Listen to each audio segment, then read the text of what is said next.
নবদিশার মাঠে দর্শকের উচ্চে ওরা ভিড় দেখে আই এম টু অবাক। বাঙালির সেরা খেলা ফুটবল বলে কেন? তো দেখো এরই কারণ। তো এই guys, welcome back to my new blog. আজকে রেডি সেডি হয়ে বন্ধুরা মিলে বেরিয়ে পড়লাম ফুটবল খেলা দেখার উদ্দেশ্য। ফুটবল খেলাটি হচ্ছিল নবদিশার মাঠে। তারপর আমি সিগন্যাল ছেড়ে অনেকটা দূরেই দাঁড়িয়েছিলাম, আর সভাপতি একটা প্লেয়ার র্যাপিডো করে যাচ্ছিল নবদিশাতে, তার সাথে গল্প করছিল। আর এখান থেকে শুরু হয়েছিল নবাবপুরের গেট। তারপর পাই এসে দেখি এখানে মেলা বসেছে। বাহ, খুব ভালো ব্যাপার, ঘোরাও হবে খেলাও দেখাও। তারপর দেখি সিগন্যালে যে প্লেয়ারটা আসছিল সেই প্লেয়ারটা দৌড়ে দৌড়ে যাচ্ছে, কারণ ওদের খেলা চালু হয়ে গেছে। তারপর আমরা 3টের সময় পৌঁছে গিয়েও বসা তো দূরের কথা, দাঁড়ানোর জায়গাও ঠিকঠাক করে পেলাম না, এত ভিড়। তারপর কিছুক্ষণ ঘোরাঘুরির পর একটা ফাইনালি জায়গা সেট হলো, এখানে বসে বসেই খেলা দেখছি। তারপর দেখলাম মাঠের মধ্যে বাজি ফাটাচ্ছে। বাহ, বাজি ফাটানোর মজাটাও নিয়ে নিলাম। তারপর আমি যেখানে বসেছিলাম তার নিচের অবস্থাটা তোমরা শুধু একবার দেখো। বাপরে বাপ, পা গলানোর জায়গা নেই।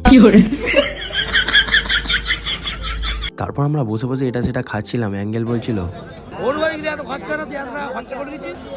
তারপর খেলার এখান থেকে বেরিয়ে পড়লাম মেলার দিকে। মেলার দিকে গিয়ে ভাবলাম একটু জিলিপি খাবো, তা দেখলাম এত পরিমাণে ভিড়। তারপর কষ্ট মষ্ট করে একটু জিলিপি আর একটু মালপোয়া নিয়ে নিলাম। তো আমরা তো তখন খেতে থাকি। তোমাদের ভিডিওটা ভালো লাগলে লাইক কমেন্ট শেয়ার করে দিও, আর চ্যানেল নতুন হলে সাবস্ক্রাইব করে দিও। আবার দেখা হচ্ছে নতুন ভিডিওতে। বাই, ধন্যবাদ।